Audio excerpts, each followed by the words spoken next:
What's going on, everybody? I'm back with another new podcast. So, wanted to talk about something a little different today.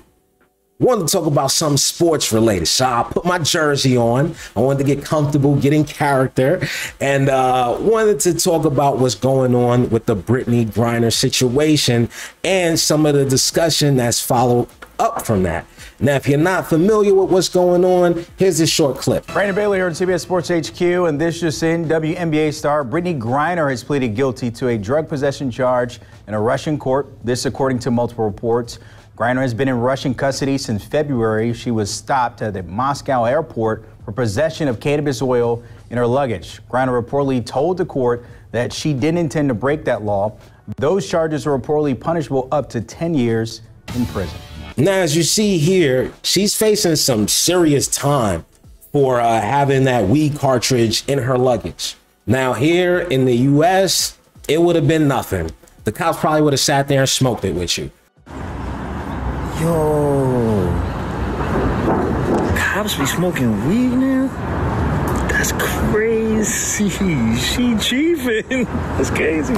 But that wasn't the U.S. It was Russia, and their laws are very strict over there. They have a very high conviction rate, and people go to jail for a long time. So this is something that obviously has garnered a lot of attention, made international news, and there's a lot of discussion going on. So we're going to discuss a couple of things, namely this meme that I saw right here, right? Because it talks about something that Brittney Griner's coach said. She said if it was LeBron James, he'd be home. Now, one could argue that LeBron James is a higher value asset, so they would more likely want to negotiate to have 10 prisoners released for LeBron James to come back, because they know that there is a vested interest for LeBron James to be home in America. But that's neither here nor there. That's not the point of the discussion. The point is what it was shared right here. Now, this was from a group called Feminist News, so pay attention to that. But it goes and it reads, no, he wouldn't, but LeBron would never be in this position because LeBron isn't forced to go to a hostile country and play ball in their leagues for extra income. Brittney makes $220,000 a season. LeBron makes 41 mil. That's the real angle that nobody seems to want to discuss. Well, I got news for you. I do want to discuss it, because there's a lot of reasons why $220,000 is what a top WNBA player makes, and a guy like LeBron James makes $41 million. So we're going to dig into that. But before we do, make sure you subscribe to the channel. Go ahead and hit that notification bell so you know anytime that I release content. And if you like the video, show some love to the like button. But let's get into it. Here's the tip. So in order for a league to pay their athletes a significant amount of money, said league needs to make a lot of money. And that's one of the major differences between the WNBA and the NBA. Check out these numbers. The NBA per year, this is per year, brings in $8.3 billion, while the WNBA brings in $60 million. That is a huge difference. You can do the math if you want to find out ratios in the rate that is. But I'm not doing that math. But it just goes to show that there's a lot more interest in the NBA as opposed to the WNBA. Well, after the league makes this money, they also have to pay the employees. The athletes have to get paid. The coaches have to get paid. The front office executives have to get paid. The owners of the team, they want their cut. So once that happens, what are each league left with? Well, we see on average, we've lost, talking about the WNBA, over 10 million every year we've operated. NBA Commissioner Adam Silver. Now, Adam Silver is also the commissioner for the WNBA. The NBA owns 70% of the WNBA. Now, that is important because check this out. We're going to skip right here. The WNBA says it has lost significant money the last 22 years, including $12 million last season. Wild shot! So the WNBA is actually operating at a loss. They don't make any money. So getting paid $220,000 from a league that lost $12 million last year is actually pretty good pay. But people will say, well, why is the interest different? What's different about the WNBA than the NBA? And a lot of people will point to, well, people don't care about women. It's women's sports. And I beg to differ, because you have athletes like Serena Williams who dominate their sports, and there's a lot of interest in what she does. And she's a woman. So that's clearly not the problem here. The problem is the viewership. It's just not there. So let's look at this. The NBA's average attendance is 17,760, while the WNBA's average attendance is 6,535. So there's a clear discrepancy in the amount of people that are coming out to the games. But the people watching at home, what about them? Well, we have figures from the finals. This is the culmination of a season. So this is when the most people are generally watching the sport. The NBA Finals attracted a little over 20 million viewers per game, while the WNBA Finals attracted around 400,000 viewers per game.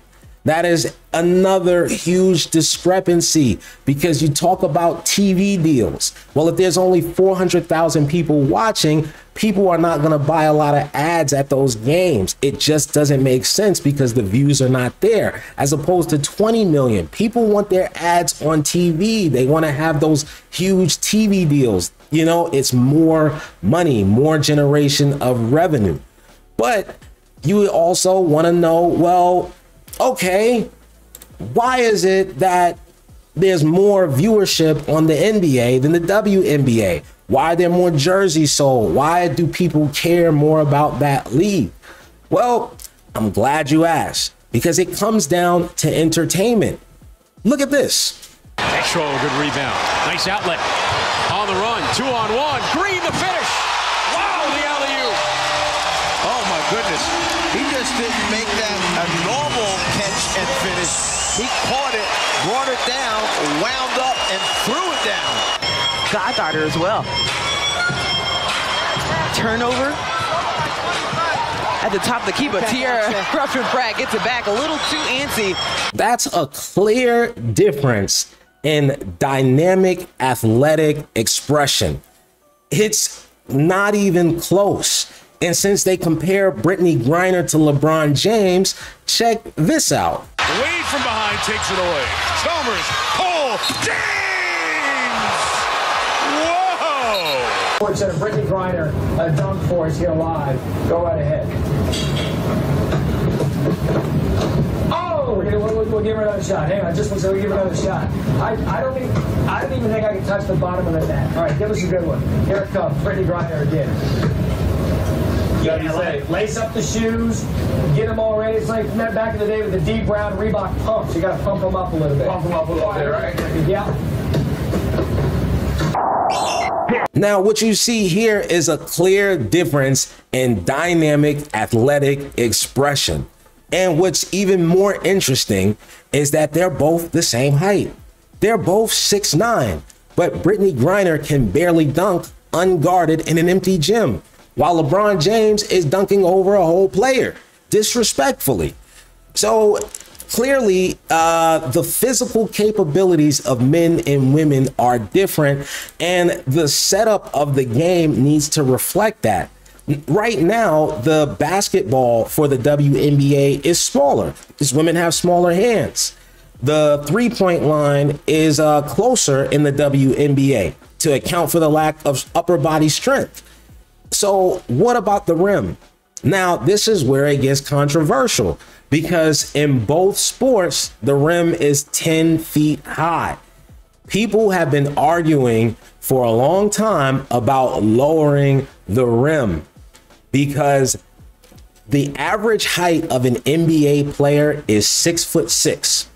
The average height of a WNBA player is 6 foot even. Now check this out. When you're dunking, you generally want to get your hand 6 inches above the rim in order to successfully dunk. That's the difference in height. So clearly you need to account for that difference in the setup of the game. Check this out. I got a question, and this is not a shot at women in basketball. Well, good, because you're going to be Whoa, no, listen, I had this talk. I think me and Rebecca Lobo had this talk during the Hall of Fame, and I was talking about doing something that gets, you know, not your average fans, people that don't watch WNBA basketball. What can we do to get those fans to tune in? And I was like, why can't we lower the goal to at least 9.5 feet?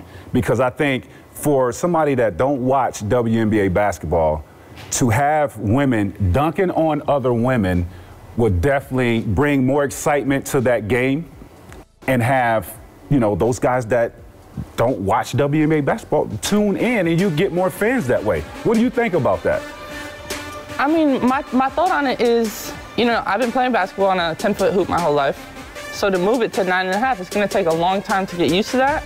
And then also, like, we're only playing basketball to dunk? Like, I'm not sure. No, you playing to... Like, you just want to see me dunk on somebody? Like, I don't know. The skill level is off the charts in women's basketball. Right. But I think as far as bringing the entertainment... Yeah, I understand that for sure. That element, I think, you know, you gain more fans. By the way, Brian's adapting the T-Max sipping tea from the other day. He's just sitting there. So what you see here is Tracy McGrady trying to explain to Breanna Stewart one thing that would help the entertainment of the game. Lowering the rim about a half a foot or a foot. That would account for the height difference between NBA and WNBA players. And you have a dynamic element added to the game. It would be great to see some of these women dunking on each other. It would make the WNBA's game look a lot closer to the NBA. It's hard to watch one sport where it's moving real fast, and then you flip to another sport and it's at a much slower pace. And you know this is true if you watch sports. Think about the San Antonio Spurs. Very prestigious franchise. Hall of Fame coach Greg Popovich. Hall of Fame players. Tim Duncan, David Robinson, Manu Ginobili, Tony Parker. They won 5 championships. Kawhi Leonard, let me not forget him either. But they're boring. They play fundamental basketball, and most people don't turn on the Spurs when they're on, even though that they have been a great franchise, a championship franchise. It's just different. And I'll tell you this as well. Let's go a little deeper. The NBA has been around for decades, so they've had time to grow and develop their game. But one thing that they have done is change the game. Right? Everybody talks about which era is better, the 80s, the 90s, the modern era, and the differences in the game, because back then you could be more physical, but that meant that there was less offense. And what they found is that fans wanted scoring. Fans like to see dynamic athletic expression, dunks, people getting crossed over, moves that they can't do. Most people, whether they can do it good or not, can dribble, pass, and do a layup. Most people can't dunk. I can't dunk. Some people will never dunk in their entire lives. So that's why it's more entertaining, because it's something that just normal human beings don't do.